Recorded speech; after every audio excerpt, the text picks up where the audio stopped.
할렐루야. 예, 수요일 저녁에 이렇게 나오시기 쉬운 일 아닙니다. 우리 주중에 열심히 일하시면서 또 저녁 시간에 오셔서 졸지 않는 것만으로도 은혜가 됩니다. 제가 어렸을 때 이 수요 예배 가면 아버님이 꼭 수요 예배는 가야 된다 그래서 나갔는데 이 학교 계속 다니면서 또 이 수요 예배까지 가려니까 가면 항상 아예 자리 피고 잤습니다. 그냥 딱 설교 시작되면은 편안하게 앉아서 이게 많이 교회에서 자본 사람은요 표가 안 나게 잡니다. 그냥 고개 싹 숙이고 듣는 척하면서 가끔 끄떡끄떡 하면은 이제 아멘 하는 것 같고, 그런 분 없도록 오늘 빨리 끝내도록 하겠습니다. 하나님께서 역사하시는 걸 보면 하나님께서는 평탄한 가운데 역사하시기보다는 이 여러 가지 핍박과 또 역경 가운데 하나님께서 역사하심을 우리가 볼 수 있습니다.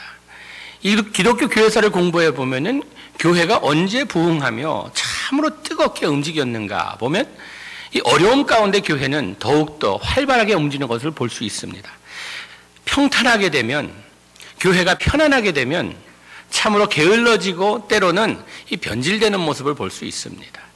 이 한국 교회를 봐도 그렇습니다. 짧은 역사 가운데 우리 한국 교회사를 공부해 보면 한국 교회가 일제시대 때 그리고 6.25 당시에 교회가 제일 멋지게 부흥한 것으로 기록되어 있습니다. 참으로 주님 앞에 매달리며 새벽 제단과 또 예배마다 차고 넘치는 이런 역사가 일어났습니다. 그때는 어렵고 힘들고 하니 그러지 않으면 안 됐습니다. 그러나 교회가 편해지고 또 교회가 부해지고 하다 보니까 어려움을 당하는 것을 볼 수가 있습니다.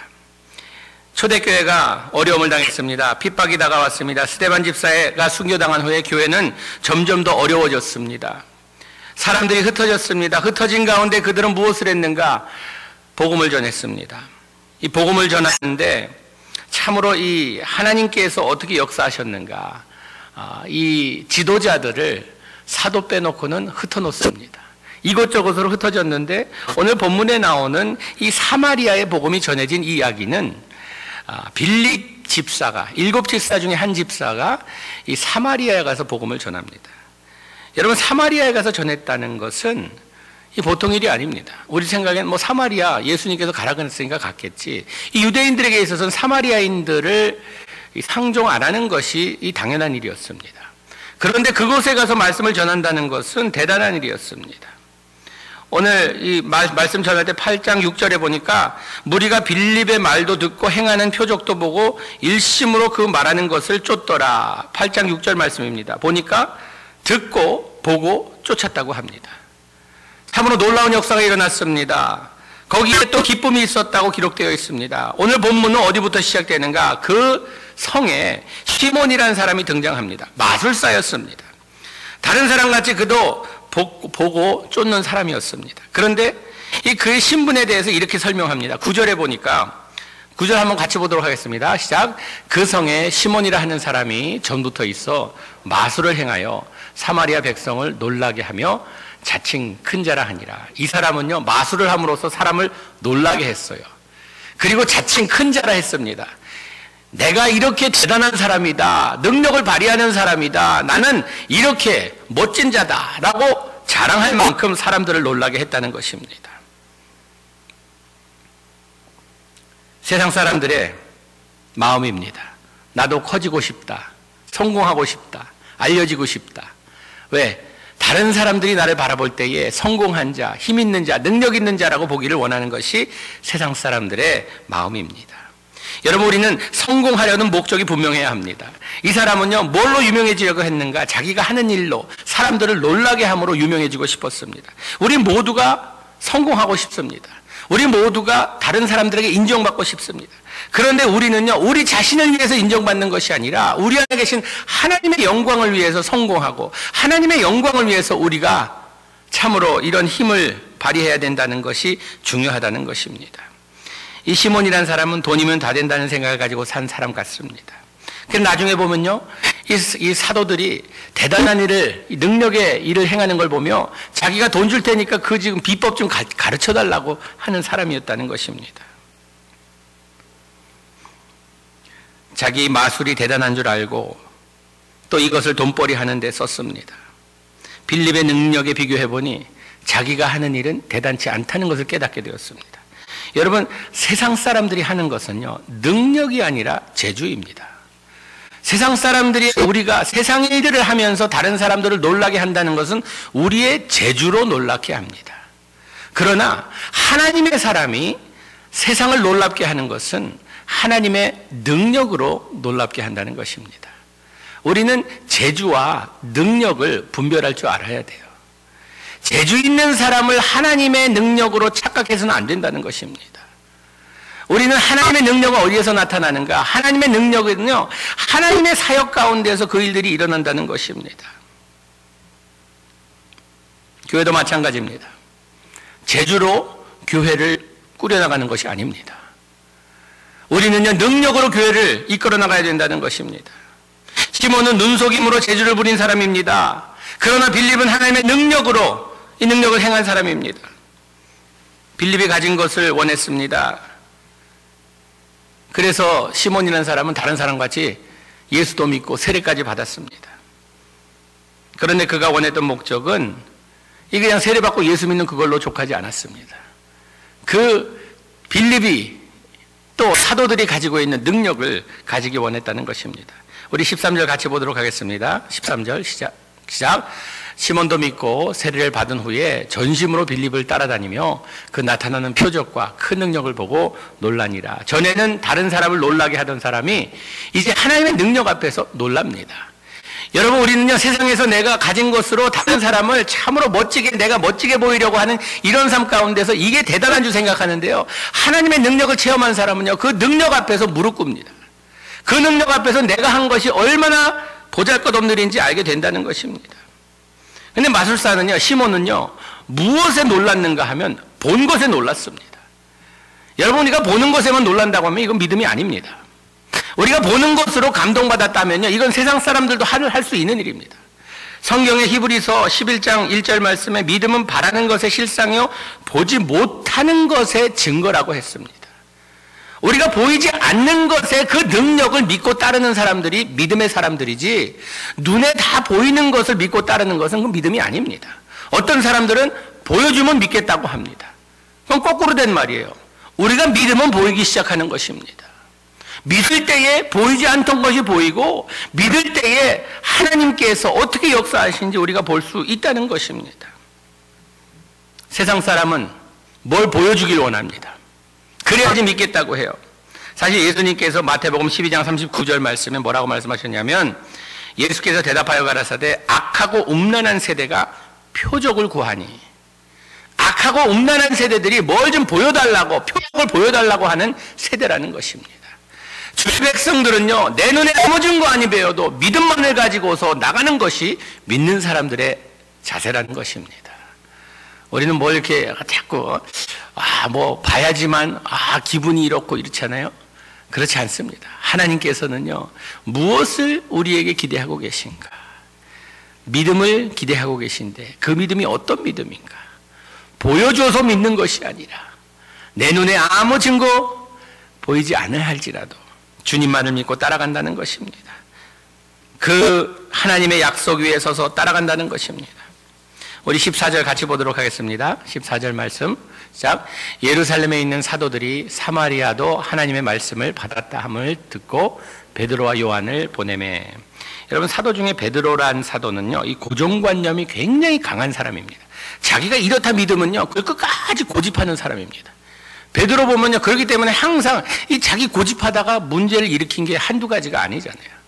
그런데 이 베드로는요, 고정관념 가운데 유대인이 가지고 있는 고정관념을 아주 강하게 가지고 있었습니다.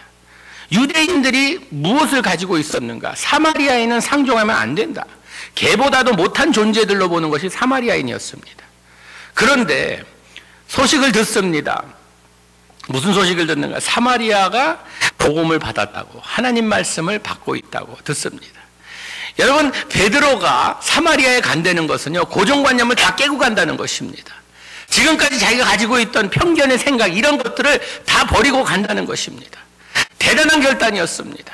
그리고 누구를 보냈는가? 사도들이요, 다른 그냥 별 볼 일 없는 사람들 보낸 게 아니라 사도 중에 제일 왕초를 보냈다는 것이에요. 자기들이 생각하기에 별로 그곳은 상종하지 못할 사람들이 있는 곳이라고 생각한 그곳에 복음을 받았다 하니까 사도들이 어떤 결정을 내리는가? 우리의 최고를 보내겠다. 지금 말로 말하면요, 이 어느 곳에서 우리가 참 이게 북한에서 복음을 받았다고 하니까 그 무시무시한 곳에 아직도 이 38선이 있는데 복음을 받았다 하니까 우리 노회에 우리 총회에 총회장과 부총회장을 보냈다 이 말이에요. 최고의 사람들을 그곳에 보냈다는 것입니다.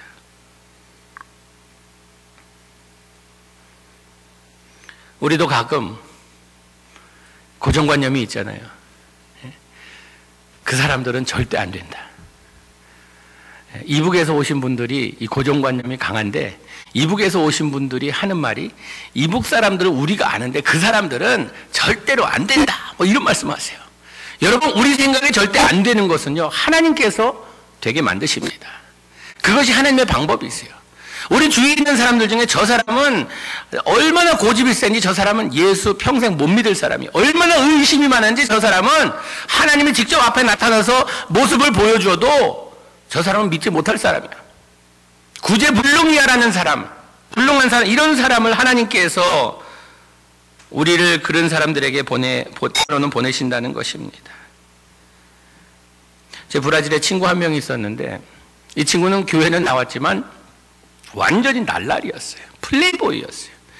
얼굴이 꼭 무슨 누구 오라바이 같이 생겨갖고, 이쁘장 해갖고 교회 나오는 게 여자애들 그냥 사귀고 건드리고 막 이러려고 교회 나오는. 그래서 쟤는 이제 교회 나오는 목적이 그거고, 쟤는 이 다음에 커서 플레이보이 되고 교회는 완전히 이제 떠나갈 아이라고 했는데, 한 30년 지나서 만났는데 저보다 신앙이 더 좋더라고요. 저 친구는 도저히 이제 예수님을 이용하면 이용했지 예수님의 일꾼 될 사람이 아니라고 생각했는데, 30년 있다 만나봤더니 하여튼 선교사들 위해 후원하고 중보기도 하고 너무 열심히 해요. 때로는 하나님께서 우리가 보기에 불가능하다 하는 것을 이루시는 것이 하나님의 놀라운 섭리라는 것입니다. 여러분, 누구 싫다고 나 그거 안 하겠다고 그런 말 하지 마세요. 왜냐하면 하나님은요, 아주 짓궂으세요. 내가 하기 싫다는 거, 가지 않겠다는 거, 그것을 가게 하시고 하게 만드시는 분이세요. 저 절대 목사 안 되겠다 그랬는데 보세요, 시키잖아요. 동양성교회 주님, 그것은 목사들의 무덤이라 하는데 안 가겠습니다 했는데 보내시잖아요. 그래서 우리는요, 하나님 앞에서 안 됩니다, 못합니다, 불가능합니다, 이런 얘기하면 안 돼요. 주님께서 원하신다면 아멘입니다 라고 나가야 된다는 것입니다. 별로 아멘 많이 안 하시네. 사도들의 반응을 보니 주저하지 않고 베드로와 요한을 보냅니다. 최고를 보낸 것입니다. 15절 같이 보겠습니다. 15절 말씀 시작. 그들이 내려가서 저희를 위하여 성령 받기를 기도하니, 가서 첫 번 한 일이 무엇입니까? 첫 번 한 일이요, 성령 받기를 기도한 것입니다. 여러분, 가서 제일 먼저 한 것이 가서 교인들 만나서 이야기 나누고 이런 것이 아니야. 가자마자 제일 먼저 한 것이 성령 받기를 위해 기도했다는 것입니다. 왜 그랬겠어요? 그만큼 그것이 중요하기 때문입니다. 우선순위에 둔다면요, 예수 믿고 성령 받는 것이 얼마나 소중한지 그들은 알았기 때문에 가서 제일 먼저 한 것이 성령 받기 위해 기도했다는 것입니다. 베드로와 요한은요, 오순절에 자기들이 성령 받은 체험이 있어요. 체험이 있기 때문에 이것이 얼마나 소중한지, 세례만 받고 그냥 그것으로 만족한 것이 아니라 성령님의 터치가 없다고 하면 능력의 삶을 살 수 없다는 것을 너무나 뼈저리게 알고 있기 때문에 그들이 먼저 성령 받기를 위해 기도했습니다. 우리도 누가 세례 받았다 하면요, 그분과 함께 우리가 성령 받기 위해 기도해야 돼요. 성령님 받는 거 아니냐? 성령님의 터치가 필요하다는 것입니다. 여러분, 오순절에요, 많은 사람들이 모여서, 예수 믿는 사람들이 모여서 기도했어요. 물세례 받은 사람들이 모여서 기도했어요. 그러나 성령님이 인해서 성령님의 터치를 받은 그 사람들은요, 단지 예수 믿고 구원받아 천국 가겠다는 이런 삶에서 더 업그레이드 돼서, 나는 이제 내 인생을 살아가는 데에 내 인생을 하나님의 나를 위해 바치겠다라는 이런 담대함과 능력이 생겼다는 것입니다. 16절 같이 보겠습니다. 16절 말씀. 아직 한 사람도 성령 내리신 일이 없고 오직 주 예수의 이름으로 세례만 받을 뿐이러라. 물세례 받았는데 성령 체험이 없었다는 말입니다. 여러분, 우리가 예수 믿고 물세례 받으면요, 우리의 위치가 변화를 받습니다. 이제 세상에 속한 사람이 아니라 하늘에 속한 사람입니다. 세상의 자녀가 아니라 하나님의 자녀입니다. 우리가 위치가 바뀝니다. 우리의 삶의 방향이 바뀝니다. 이제는 세상 백성이 아니라 하늘 백성으로 살아가는 것입니다. 예수님께서 날 위해 돌아가시고 주님의 자녀된 이 삶은요, 우리가 이 다음에 세상 삶 끝나고 저 천국의 삶이 시작할 때에 이제 그때 우리에게 베네핏이 오지만, 이 세상에 살아가면서 우리가 능력의 삶을 살기 위해서는요, 물세례 하나 받아가지고 되는 것은 아닙니다. 우리가 성령님의 세례가 있어야 돼요. 다시 말하자면 성령님의 터치가 없이는요, 우리 세상을 살아가면서 지질이 고생하다가 이 다음에 죽을 날만 바라보면서 그렇게 참 승전가를 부르기보단 매일 좌절하며 슬퍼하며 살 수밖에 없다는 것입니다. 믿는 자들이 왜 능력의 삶을 살지 못하는가? 물세례 받았는데 성령님의 터치가 없습니다. 여러분, 성령님의 터치가 있어야 돼요. 성령의 세례라고도 하고 성령님의 터치라고도 하고 성령 충만이라고 하고 여러 표현이 있지만요, 성령님의 역사하심이 우리 가운데 없다고 하면, 성령의 체험이 없다고 하면요, 우리는요 그냥 세상을 살아가는 것이지 승리하는 삶을 살지 못한다는 것입니다. 따로 받는 세례가 아닙니다. 우리는요, 우리가 기도 가운데, 우리가 말씀 가운데 성령님을 체험한다는 것입니다. 물세례로 구원받았다 하면 성령 세례는 우리가 능력을 받습니다. 성령님의 터치가 없이는 전도 못합니다. 가면 그냥 창피하게 하고 성령님을 받아야지만 우리가 담대함도 생기고 능력이 생깁니다. 제자들도요, 성령을 받은 다음에 뭐 했습니까? 나가서 방언하며 복음을 전했습니다. 죽음을 두려워하지 않았어요. 위험한 그런 상황 가운데서도 담대했어요. 왜? 성령님의 역사하심이 있었기 때문에. 여러분, 성령을 받아야지만, 성령의 체험이 있어야지만 우리가 헌신합니다. 성령의 체험이 있어야지만 우리가 희생을 합니다. 유혹이 다가올 때마다 넘어지지 않는 그 비법이 있다면 성령이 우리와 함께함을 믿고 성령의 터치가 있어야 합니다. 여러분, 성령님의 충만함이 없다면, 성령의 세례가 없다면, 성령의 터치가 없다면 예배 시간이 지루합니다.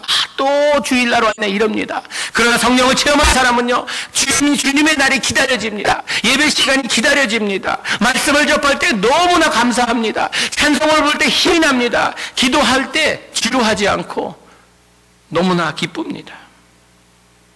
베드로도 3년 동안 예수님과 24시간 삶을 살면서 그는 능력의 삶을 체험해 보지 못했습니다. 예수님 능력을 행하는 것은 많이 봤어도 능력의 삶을 체험하지는 못했어요. 그러나 그가 성령을 체험하고 나니까 그의 삶이 변합니다. 여러분, 인간이 변할 수 있는가? 여러분, 인간은요, 우리 자신을 변하게 하는 것은요, 얼마나 힘든 일인지 모릅니다. 하늘의 별 따기보다 힘든 일입니다. 여러분, 하늘의 별 따기보다 더 힘든 일이 뭔지 아세요? 하늘의 별을 다는 일입니다. 따는 것보다 힘든 게 다는 게 힘들. 우리가요, 우리 자신을 변화시킨다는 것은 도저히 불가능한 일이에요. 그러나 믿는 자들이 언제 변하기 시작하는가? 우리 삶이 변하는 것은요, 성령의 체험이 있을 때 변하기 시작합니다. 이 체험이 없으면요, 한평생 예수 믿었다 하면서 그냥 거기서 왔다 갔다 하다 인생 마치는 거예요.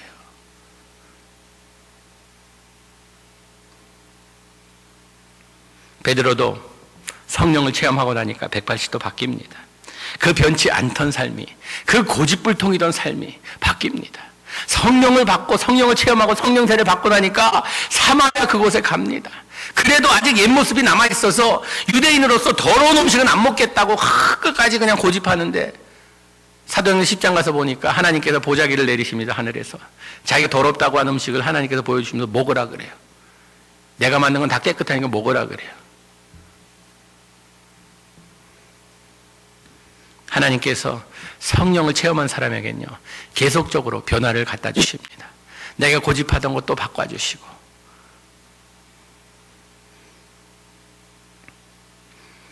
저희 어머님이 가끔 저를 보시면서 많이 변했다 그러세요. 옛날에 형은이가 아니래요. 그럼 옛날에 형은이면 안 되죠.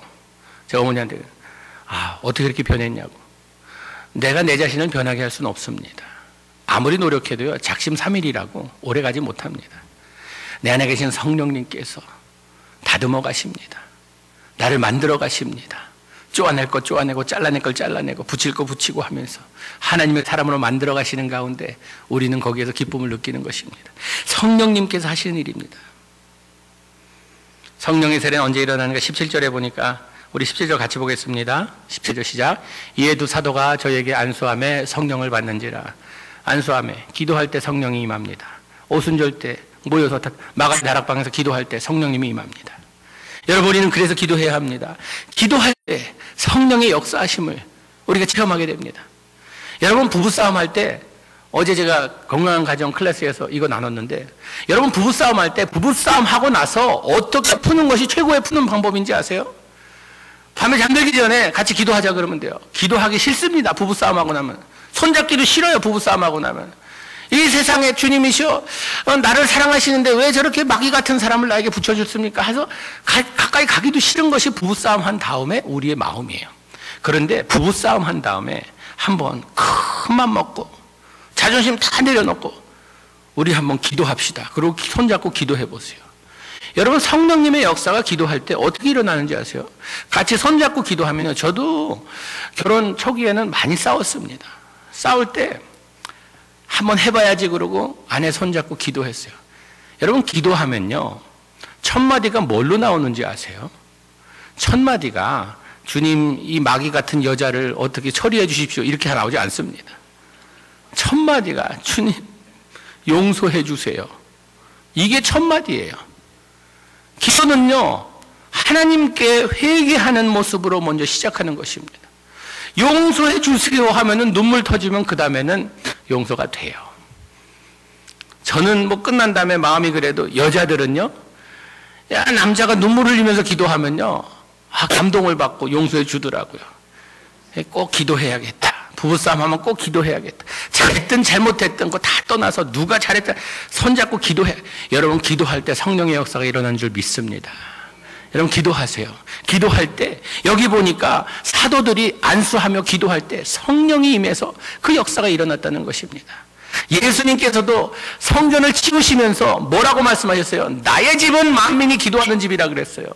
기도할 때 하나님의 역사가 일어나기 때문입니다. 기도해야 합니다. 모이면 기도하고 흩어지면 뭐예요? 전도하는 겁니다. 모이면 기도하여 능력받아 그 받은 능력으로 나가서 전도한다는 것입니다. 성령 세례 받고 나면 어떤 일을 하게 됩니까? 오순절에는 성령을 받고 나니까 그때 필요한 것이 방언이었어요. 하나님께서 필요한 것을 주셨습니다. 왜? 말씀을 전하기 위해서 방언을 주셨어요. 성령 체험은요, 꼭 방언해야만 성령 체험하는 것이 아닙니다. 성령의 대표적인 인물을 보면요, 바울과 디모데가 있습니다. 바울은요, 굉장한 기적들을 체험했어요. 성령을 체험하면서 기적을 체험했지만 디모데는 기적을 하나도 체험 못했어요. 그러나 그는 성령 충만한 삶을 살았습니다. 여러분, 성령 충만함, 성령 세례에 있어서 우리의 체험이 중요한 것이 아니라 더 중요한 것이 있는데 열매입니다. 성령 세례 받은 사람은요, 열매를 맺습니다. 열매가 없는 성령 체험은요, 무언가 신비주의적으로 잘못 빠진 것이에요. 성령께서 터치하시고 성령께서 역사하시는 가운데 우리에게 때로는 기적을 보여주십니다. 은사를 보여주십니다. 그러나 그보다도 중요한 것이 있다면 우리에게 성령의 열매가 맺힌다는 것입니다. 열매 없는 나무는요, 주님께서 꾸짖어서 말라 죽었어요. 우리가 성령을 받은 사람이라고 하면 우리에게 열매가 맺혀야 합니다. 그 열매가 없다면요, 하나님께 다시 더 기도하세요. 주님, 내가 다른 체험보다, 다른 경험보다, 눈으로 뭐 보고, 내가 뭐 입으로 방언하고 이것보다, 주님, 나에게 열매 맺히게 하여 주시옵소서. 요즘 제가 새 취미를 시작했습니다. 가드닝을 시작했어요. 가드닝. 한인타운 여기 올림픽 있는데 꽃 팔고 그런 데 갔더니 고추씨 씨들을 팔더라고요. 그래서 그걸 사는데 도마도 조그만 나무가 있어서 있는데 그걸 사왔어요. 조그만 도마도 그걸 화분에 심어갖고 이렇게 물 줬더니요, 한 2주 됐는데 도마도가 보여요. 조그만 게 보여요. 너무 기분 좋더라고요. 물 준 보람이 있더라고요. 아침에 일찍 일어나서 물 주고 나옵니다. 저녁에 들어가서 봅니다. 또 물 주고, 그 다음에 아침에 또 물 주고, 그러면서 봅니다. 한참 줬는데 꽃이 이렇게 있더니 꽃이 떨어지면서 열매가 보여요. 너무 기쁘더라고요. 야, 물 준 보람이 있구나. 하나님께서 우리에게 열매 맺도록 성령 충만하게, 성령의 터치가 있게 성령 세례를 주셨는데 몇십 년 동안 주님께서 역사하셨는데 열매 하나 못 맺는다고 하면요, 얼마나 하나님께서 실망하시겠어요. 그러나 우리에게 참이 코딱지만한 작은 열매를 하여도 요거 하나 맺어갖고 주님, 아이고 요거 얼마나 예쁩니까? 주님께서 바라보시면서 야, 보람이 있구나. 내가 성령을 채워줬더니 내가 참 계속 내가 물 줬더니 내가 열매를 맺는구나. 기도할 때만 성령이 임하는 것이 아니라 사도행전 10장 44절에 보니까 이런 말씀이 있습니다. 베드로가 이 말할 때 고넬료의 집에 가서 이제 일어난 일입니다. 베드로가 이 말할 때에 하나님의 말씀을 전할 때입니다. 성령이 말씀 듣는 모든 사람들에게 내려오시니, 말씀을 접하는 가운데 성령님이 임했다는 것입니다. 기도할 때도 임하고요, 말씀을 접할 때도 성령님이 임하신다는 것입니다. 우리가 말씀을 들으면서 가슴이 뜨거워지잖아요. 때로는 가슴이 찔리잖아요. 때로는 참으로 하나님께서 우리 가슴에 기쁨을 주시잖아요. 이 모두가 성령님께서 우리 안에 역사하신다는 증거입니다. 성령 세례는 꼭 어떠한 이적이 일어나서 은사를 표현할 은사 표현이 없을 수도 있다는 것 꼭 기억하셔야 됩니다. 성경에 보면 성령 받은 사람들이 하는 것이 있습니다. 열매 맺는데 열매 맺는 가운데 그들 삶에 꼭 나타나는 것이 있어요. 뭔가 가서 무슨 일을 하는 겁니다. 둘 중에 하나를 해요. 성령 충만한 사람은요, 복음을 전하든지 어려운 사람을 도와주든지 이 일들을 합니다. 하나님께서 역사하시는 곳에 꼭 시험이 따라오게 되어 있습니다. 여러분, 하나님께서 무슨 일을 하시려고 할 때 방해꾼이 있는데 그 방해꾼은 사탄 마귀입니다. 여러분, 하나님께서 우리 교회를 통해 무슨 일을 하시려고 참 계획하시고 있는 게 확실한 게, 사탄 마귀가 계속 못하게 하려고 방해하는 거 보면요, 하나님께서 무슨 큰 일을 계획하시고 계신 것은 분명합니다. 그러니까 우리는요, 참 하나님의 역사하심을 보면서 기대 가운데 기다려야 된다는 것입니다. 성령의 놀라운 일을 목격하면 하나님께 우리가 영광 돌리고 기뻐함으로 끝나면 좋을 텐데, 오늘 18절부터 20절까지 말씀 한번 같이 보도록 하겠습니다. 18절부터 시작. 시몬이 사도들의 안수함으로 성령 받은 것을 보고 돈을 들여 가로되 이 권능을 내게 주어 누구든지 내가 안수하는 사람은 성령을 받게 하여 주소서 하니, 베드로가 가로되 내가 하나님의 선물을 돈 주고 살 줄을 생각하였으니 내 은과 내가 함께 망할지어다. 여기 아주 심한 말을 합니다. 내 은과 내가 함께 망할지어다. 욕하는 거예요. 욕하는, 아주 심한 욕입니다. 네 돈과 네 생명, 네 인생 망할지어다. 여러분, 우리가 복 받는 거 좋아하지 망한다 그러면 좋아합니까? 시몬이 와서 자기는 능력을 받겠다고 하는데, 능력을 받는데 이 시몬의 마음은요, 돈으로 모든 것을 해결하는 줄 착각하고 살아갔습니다. 내가 돈 주면 이것도 살 수 있다고 생각하고 있었어요.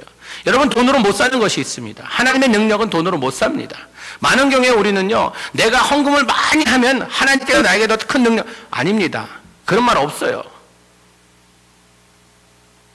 시몬이라는 사람은 자기가 이걸 사서 지금까지 자기가 가지고 있던 능력보다도 더 대단한 능력을, 자기는 지금까지 재주를 부렸는데 보니까 이건 능력이거든요. 이 능력만 있으면 돈벌이가 더 잘 될 것 같아요. 그러니까 이 사람은 비즈니스 마인드로다가 그냥 여기에 좀 투자해갖고 더 큰 걸 얻어갖고 더 많은 돈을 벌려는 것이 이 사람의 마음이었습니다. 성령의 역사는 어떤 목적을 가지고 있는가? 성령의 역사는요, 이득권이 우리에게 있는 것이 아니라 하나님께 있다는 것입니다.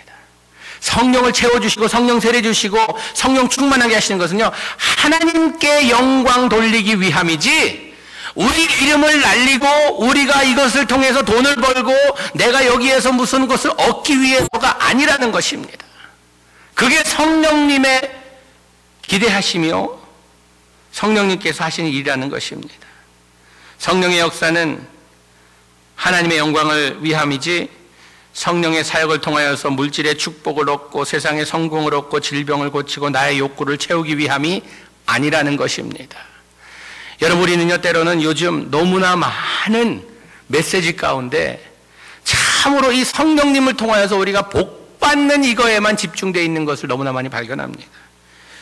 제가 텍사스에 있던 교회 한국의 어느 CTS 방송국에서 1년에 한 번씩 펀드레이즈 하려고 한국에서 목사님 한 분을 모셔서 미국을 투어한다고 합니다. 달라스에 오신다 그래서 그분이 저에게 오신다 그래서 아는 목사님 방송국에 있는 목사님 아는 목사님인데 강사로 오시는 분은 누군지 전혀 들어보지 못했는데 좋은 분이라 그래서 모셨어요. 펀드레이징 하겠다 그래서 교회에서 헌금해서 그냥 따로 나중에 재정해서 드릴 테니까 헌금 돈에 대해서 이야기하지 마시라고. 설교 시간에 돈 내 이런 거 얘기하지 마시라고. 그래서 그러겠다 그랬어요. 근데 이 목사님이 갑자기 설교하시다가 헌금하겠다는 거예요. 헌금하겠다 그러더니 여러 번 그러시더니 교인들한테 뭐라 그러냐면 여러분들이 복 받고 싶은 만큼 봉투에 돈 넣어서 가지고 나오래요. 복 받고 싶은 만큼 봉투에 돈 넣어서 가지고 나오래요. 갑자기 황당해서 어디서 나왔냐 말이죠. 그러면서 제가 당황해서 돈 얘기하지 않게. 그래서 빈내리교회 교인들이 지금 수준이 높거든요. 한 사람도 안 나가는 거예요.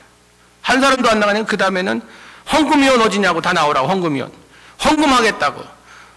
그러면서 나중에는 교회에 지금 심한 말까지 하더라고. 이런 교회 다 있냐면서 내가 한국에서 왔는데 차비라도 걷어가야지 그러면서 그런 말도 하고.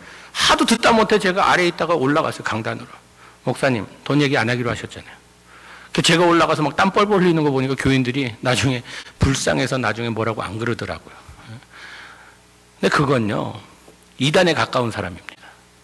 못 받고 싶은 만큼 헌금하라는 게 그게 무슨 말이에요? 헌금 못하는 사람은 복 못 받는다는 말밖에 안 되잖아요. 여러분, 성령님께서 그렇게 하시는 분 아닙니다. 성령님께서는요 하나님의 영광을 위해서 역사하시는 분이지 우리의 주머니 채워주시기 위해서 역사하시는 분이 아니라는 것이에요. 우리는 좀 믿어도 똑바로 믿어야 돼요. 엉뚱한 것에 귀를 기울이며 그것에서 우리가 뭘 기대하면서 이것이 무슨 대단한 것이든 생각하며, 여러분, 하나님께서는요 우리가 여호와는 나의 목자 되시는 그분을 따를 때에 우리에게 부족함이 없도록 채워주시는 그 약속을 믿고 가는 것입니다. 성령님은 우리의 영광과 예배의 대상이지 우리의 복받는 수단이 아니라는 것 꼭 기억하시기 바랍니다. 많은 사람들이 자신의 모습을 얻기 위해서 성령님을 이용할 때가 있어요. 바로 이 시몬이라는 사람이 성령의 능력을 받기 원했던 것은 자기의 이득을 챙기기 위해서 성령의 능력을 원했던 것입니다. 이 사람에게 베드로가 뭐라고 하느냐? 네 돈과 네 인생 망할지어다.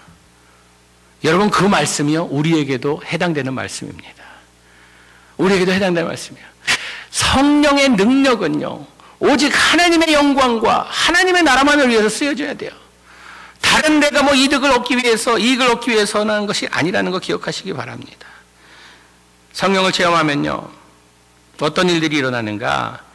여러분, 우리가 신유의 은사를 가지는 것보다 더 소중한 것이 있는데 열매를 맺게 되면요 나에게 소중했던 것들이 별로 소중하지 않게 느껴집니다. 사도 바울이 성령을 받고 성령을 체험하고 성령세를 받고 났더니 전에 자기가 그렇게 소중하게 여기던 그것들이 배설물같이 여겨진다고 이야기합니다. 이전 것은 지나가고 새 것으로 만들어주시는 하나님이세요. 성령 운동하시는 분들은요 절대로 교만해서는 안 돼요. 성령 세례받았다는 분들 절대로 목에 힘주고 다니면 안 됩니다. 왜냐하면 성령님께서 하시는 일은요 예수 그리스도를 우리를 닮아가게 하십니다. 주님께서 보좌를 버리시고 이 세상에 오셔서 제자들의 발을 닦으시는 그 모습을 닮아가게 하신다는 것입니다. 저는 참 마음 아픈 것이 때로는요 큰 교회 목사님들 성령 운동하신다고 그래서 막 능력의 종이라고 하면서 보면은 너무도 교만하세요. 자기가 능력을 발휘하는 것처럼 이렇게. 그런 사람 보러 뭐라고 전 부르냐 하면 돌팔이라고 부릅니다. 돌팔이. 20절에 베드로가 이렇게 이야기합니다. 같이 보겠습니다. 20절 말씀 시작. 베드로가 가로되 내가 하나님의 선물을 돈 주고 살 줄 생각하였으니 내 은과 내가 함께 망할지어다. 성령님을 돈과 연관시켜서는 안 됩니다. 돈과. 성령님은요, 돈하고 성령님은 묶지 마세요. 따로 하세요. 성령님께서는 열매를 맺기 위해 우리에게 항상 역사하시지, 우리 지갑 채워주기 위해서 역사하시는 분이 아니라는 거 기억하시기 바랍니다. 21절 말씀 같이 보도록 하겠습니다. 21절 시작. 하나님 앞에서 내 마음이 바르지 못하니 이 도에는 내가 관계도 없고 분기될 것도 없느니라. 또 한 번 이야기합니다. 올바른 가르침이 있습니다. 내가 지금 그런 태도는, 그런 마음은 하나님의, 예수님의 도도 아니고 분기도 아니다. 그건 넌 아무것도 아니다. 그건 꽝이다. 이야기합니다. 여러분, 입이 삐뚤어져도 말은 똑바로 하랬다고요? 복음을 전하는 자들은요, 아무리 우리가 어떤 상황에 있어도 올바른 메시지를 전해야 합니다. 너는 그렇게 생각하면 망한다. 예수님의 도가 아니다. 그건 잘못된 길이다. 분명히 이야기해 줘야 합니다. 그래야지 올바른 메신저지요. 메신저는 올바른 메시지를 전해야 합니다. 메신저가 잘못 전하면요, 그래서 성경에도 선생들, 가르치는 자들이 이 다음에 심판날에 더 엄하게 심판을 받을 것이라고 이야기합니다. 왜? 그만큼 책이 중요하기 때문입니다. 잘못된 메시지를 전하면요, 큰일 납니다. 잘못된 메시지는 잘못된 방향으로 사람들을 가게 만들기 때문입니다. 베드로는 이야기합니다. 도에, 분깃에 관계가 없는 사람이 된다고. 이렇게 이야기를 들을 때 이 시몬이라는 사람이 그래도 괜찮은 사람이에요. 보니까 22절 말씀 같이 보겠습니다. 22절 시작. 그러므로 너의 이 악함을 회개하고 주께 기도하라. 마음을 품은 것을 사하여 주시리라. 기회를 줍니다. 시몬이 그 다음 절 읽겠습니다. 다음 절 시작. 너의 악독이 가득하며 불의가 메인 바 되었도다. 24절 말씀 그 다음에 시몬이 대답하여 가로되 나를 위하여 주께 기도하여 말한 것이 하나도 내게 임하지 말게 하소서 하니라. 그러지 않게 해달라고. 잘못했다고 돌이킵니다. 여러분, 우리에게 있어서 말씀이 나의 마음을 찌를 때에, 이 단에서 내가 잘못하는 것을 지적받을 때에 우리의 태도가 이래야 됩니다.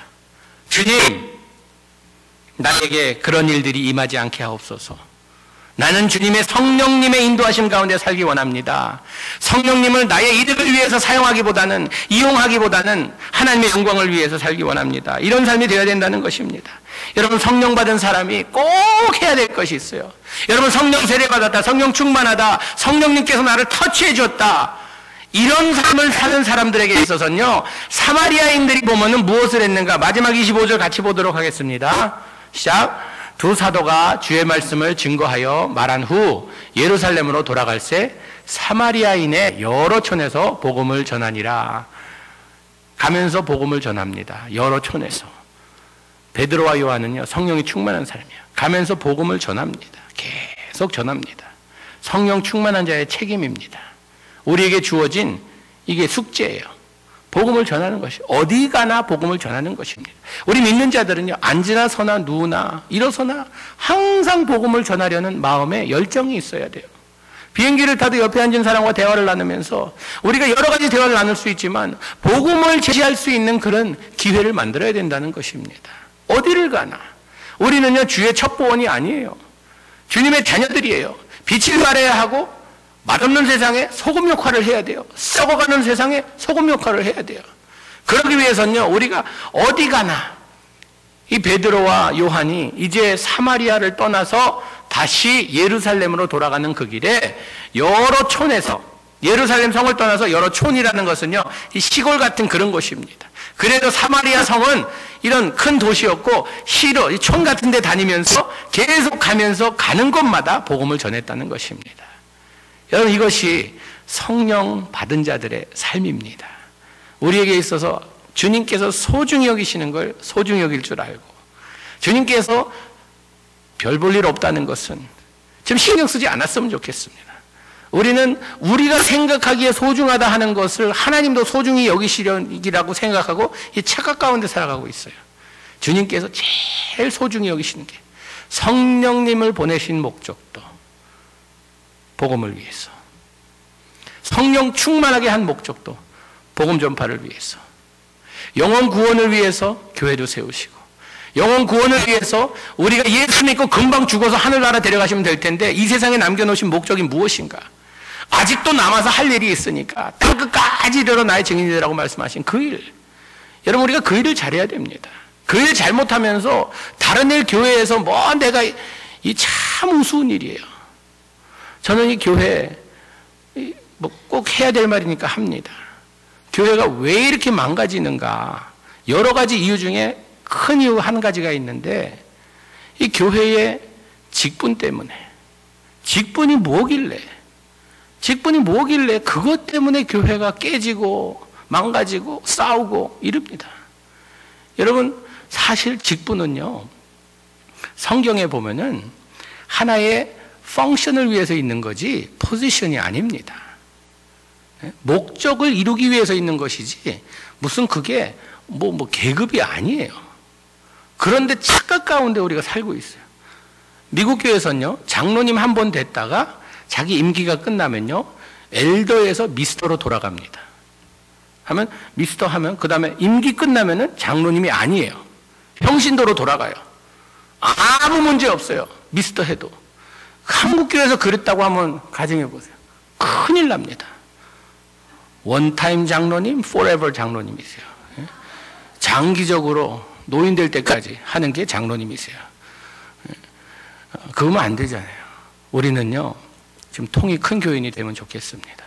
주님께서 소중히 여기시는 것, 우리도 좀 소중히 여기고, 별 일 없는 것들에 우리의 목숨 거는 일이 없었으면 좋겠습니다.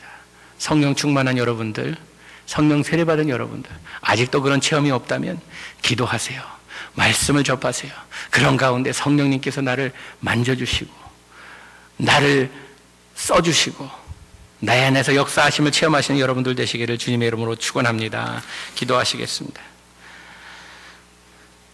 주님, 우리에게 어떤 은사를 가지는 것보다 더 소중한 것이 있다면 성령의 열매를 맺는 것입니다. 주님, 우리 열매 맺기 원합니다. 아니, 그것보다 앞서 우리가 성령 충만하기 원합니다. 성령 세례받기 원합니다. 성령께서 우리를 만져주시기 원합니다. 주님, 오늘도 주의 전에 나온 주의 백성들, 참 말씀 가운데, 기도 가운데, 찬양 가운데 우리에게 함께 하셔서 충만케 하시고 인도함을 받을 수 있는 우리의 삶이 될 수 있도록 주여, 우리가 주님 앞에 모든 것 내려놓고 나아갈 수 있도록 도와주시옵소서.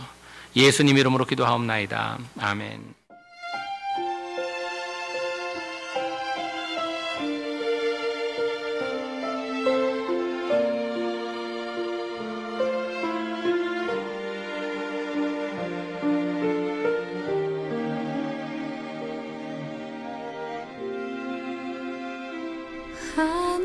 하나님은 너를 지키시